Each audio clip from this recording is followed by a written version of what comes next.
So, MMA fans, it might be nearing December 12th, but Christmas is coming early because Artem Lobov is returning to the MMA world. Artem, thanks very much for joining me. Fight's a week away at this point, basically. How are you feeling right before you return to the cage? Thanks very much for doing this, Oscar. Always a great chat with yourself. And now that you've made headlines interviewing the legends like Mike Tyson, that was very very impressive stuff. You rarely see a journalist ask a question that really touches a fighter. Never mind, really touches a fighter like Mike Tyson. That's no easy task. And it shows that you truly understand this business. You truly love it, and you're passionate about it. And this is not just about asking some shady random questions for you and getting the clicks. You truly are a fan of this sport. You truly love it, and it was absolutely incredible to see. So I always give credit where credit is due, and it certainly is due here. Thank you, Artem, man. Obviously, I appreciate that words, especially from someone like yourself. The bare knuckle boxing was a bit of a journey for both of us, so it was cool to go through that with you. So I appreciate that, and while I appreciate you saying, "Well, I don't go for the clicks," let's wait until we talk about Jake Paul before you start saying shit like that. Still on the way.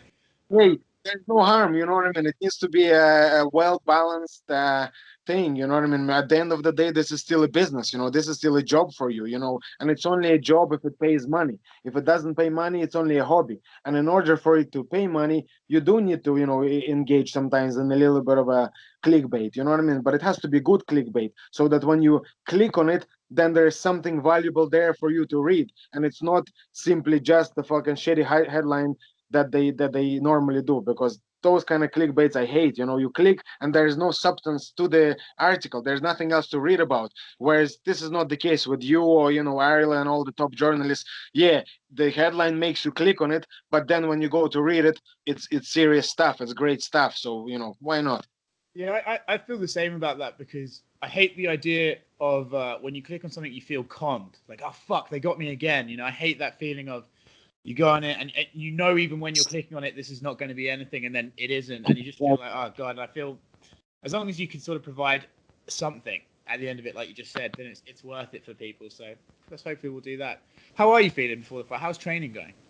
Yeah, I feel good. Training's been very good. I mean, of course, COVID has made it a little bit difficult, but I have a great support system over here in Ireland. And I got it done. People like Sheikh Afra, my physio, ISI guys, John Kavanagh himself, and Owen Roddy. Everybody always pulls together and make sure that I'm more than ready for my fight. So I'm ready. The camp went well, and I'm ready to go and put on a show as always. When do you head over to France? I'm gonna go over there next week, most likely Thursday. I want to leave it as close to the fight as possible, because obviously of this whole COVID restrictions. Going anywhere is difficult. Moving around in any place makes it difficult. I don't know what kind of food will be available there. Where am I gonna go? This and that. It is much easier for me to stay as long as possible here, back home in Ireland, and then fly there solely to make the weight and to fight. Were you worried at all because I feel like every country's restrictions are going up and down, and as we're leading in towards Christmas, were you worried at all that shit this might get cancelled at the last second if France suddenly locked down or Ireland suddenly locked down? Are you worried about that? I absolutely was worried about that. And more to that, I will tell you. A couple of days ago, or maybe even a week ago, I received a phone call and I thought, this is it. I'm fucked. This show is canceled. This is going to be a sad, sad Christmas for me. But no, what happens is they had to move locations because France is going on full lockdown. So my fight is going to be taking place in Belgium now. Okay. Uh, I was delighted. I didn't care where to fight, the moon, whatever, as long as the fight goes ahead. So I'm very, very thankful to the promoters. At the time when we were making the fight, they promised me they wouldn't cancel it and they would go ahead. And to be honest, if you look at the situation now, it makes no sense for them to move it to Belgium. They're a French promotion. It's the only reason they're doing this because now it's finally legal in France and they want to build MMA in France. So from their perspective, it would be absolutely reasonable in terms of business sense to cancel the event, wait for all this to blow over, and put on a show in France next year. But however, because they made that promise to me and other fighters, they're still going ahead with the show. They're probably going to make a loss on this realistically, but they're still doing it. So respect to them and a lot of gratitude from myself. We're going to have a great fight, and I'm going to make sure that they don't regret making that decision. I'm going to give them one hell of a fight, one hell of a highlight that they will be replaying across all the MMA channels, across all of news channels. I'm going to put Arena Fight on the map, like I did Bare Knuckle FC. Yeah, you know as well as I do, once you get out of the bigger leagues, a lot of the smaller promotions will take every opportunity they can to just save as much money as they can. So I think they do deserve some credit for that. I mean, as you said, this whole thing was built around France. So for them to move the card to Belgium, I think they do deserve some credit. So Absolutely. much respect to them. How are you feeling about fighting in MMA for the first time in a while? Is it exciting? Are you sort of a bit nervous because you've been away from it for a little bit? What's the emotion about actually returning to MMA specifically? Yeah, I'm very excited, to be back in MMA. I mean, MMA, this is my bread and butter. This is what I started from. This is my first love, sort of say. So I absolutely enjoy fighting MMA. And, I didn't fight MMA not because I didn't want to, but because the opportunities were better elsewhere. But now that a good opportunity presented itself in MMA world, I'm right back in there. At the beginning of this, we were joking. We were talking about the Tyson thing and Jake Paul and stuff. And I was one of the few media people who got to go to that. And I remember watching it. And I want to be clear: there's a difference between some of the people fighting on that card and yourself. But it did make me think of you because I was like, man, this is like right up Artem's street. You know, he takes these one-off events, he picks and chooses where he wants to fight, which helps promote him. I thought if Artem, I could see you on one of those sort of cards.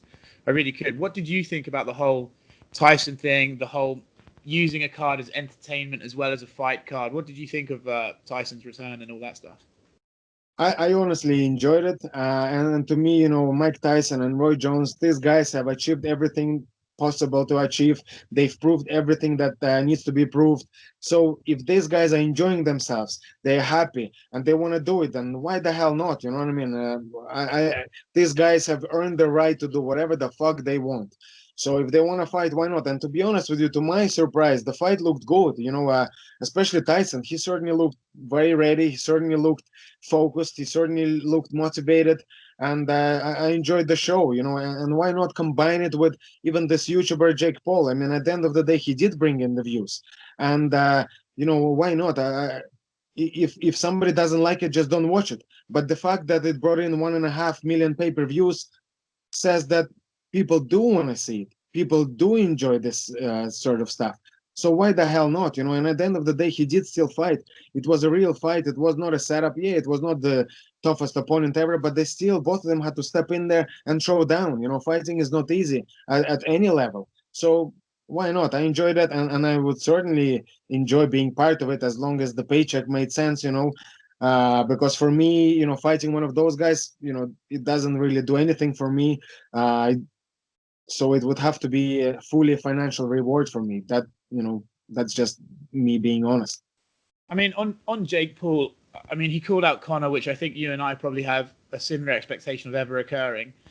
But I sort of give credit to the guy. He probably understands the fight game more than maybe 80% of fighters out there. He knew the narratives that he wanted to set. He knew the names he was going to call out after the fact. And he, like you said, he still went in there and he knocked a guy out. And it's not, if anyone's trained, you know how easy it all goes out the window if you've got a lot of pressure on you. And he performed. So I wouldn't hate the Jake Paul experiment as much as a lot of other people. But I could maybe hate some of the call-outs he gave. I thought maybe alter the bar a little bit, Jake. As far as Conor, I mean, come on, everybody knows that would never happen. Conor would absolutely kill him just by looking at the guy. But the thing about the guy understands the business. This Jake Paul guy understands business, and the truth of the matter is that calling out Conor McGregor will do more for your brand than fighting most of the active fighters in the world right now.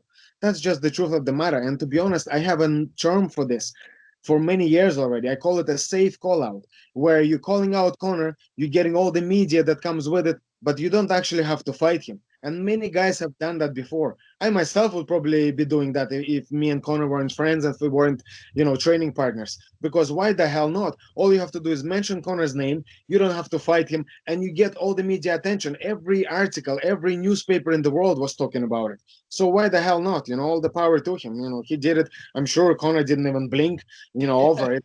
He's just, getting on with his life. So why not? What do you think about Conor? Have you spoken to him recently? And I mean, I know in training supposedly he's looking amazing, but how are you feeling about his return against Dustin? Yeah, I mean, I see it going the exactly same way as it went the first time. You know, people just don't like giving Conor credit when he beats these guys. But the truth of the matter is that Poirier was always a beast. When Conor fought him, Poirier was top five featherweight in the world. Had he won that fight, he was going to be fighting for the belt next. You know, he was an absolute killer. He was stopping guys left, right, and center. And after Conor beat him, he went back to doing what he was already doing, destroying guys. You know what I mean? So, but I think just stylistically, his style against Conor is just so ineffective, and I just don't see it going any other way than it went the first time. And then back to yourself. I mean, it's always a tough one to talk about this because, like we were mentioning, the restrictions are just in and out, and it's just a nightmare, especially around Christmas. But December 12th goes your way. When do you want to get back in there? Do you want to try and get 2021 much more active and try and get this year that's been shit for everyone behind us? Is that the idea? Just get momentum going? Yes, I mean, as you know, I've announced that I'm only going to be fighting for 2 more years. So I would like to have a busy 2 years. So obviously, depending on what offers I receive, I've never really been had a shortage of offers. So I'm expecting the same thing in 2021. As long as this COVID finally fucks off, I will my plans. I was hoping to hit seven-figure paydays by the end of this year. Now, this year, of course, went to shit with Corona. My plan is still the same. I'm hoping that the year 2021 will be the year of the seven-figure payday for the Russian Hammer. I'd like to see it too, man. I think it's long overdue. I think your reputation and the ability to just say "fuck it, let's go" deserves you And those. look, even if I say so myself, but please correct me if I'm wrong. But if you look at all these other fighters that left the UFC, I'm the only one whose stock went up after leaving the UFC. Look at Rory McDonald, Mighty Mouse, Eddie Alvarez, all absolutely incredible athletes, absolutely great fighters. But the moment they left UFC, that's it, silence. You hear nothing about them. So it's going to be hard for these guys to demand more money because now the UFC can say, look, well, clearly the money we paid them was justifiable because the moment they left the UFC and they didn't have our promotional them, this guy's star didn't shine as bright anymore. That is not the case with myself. I left the UFC and my stock rose. So I feel that it is fair for me to demand higher paydays. Look what I've done for Bare Knuckle FC. The moment I had one fight there, now there's promotions all over the world. Russia has loads of bare knuckle promotions now. Ukraine has a bare knuckle promotion, and in US there's other bare knuckle promotions. In the UK, it's all over the world, and all of that is thanks to me and Jason's first fight.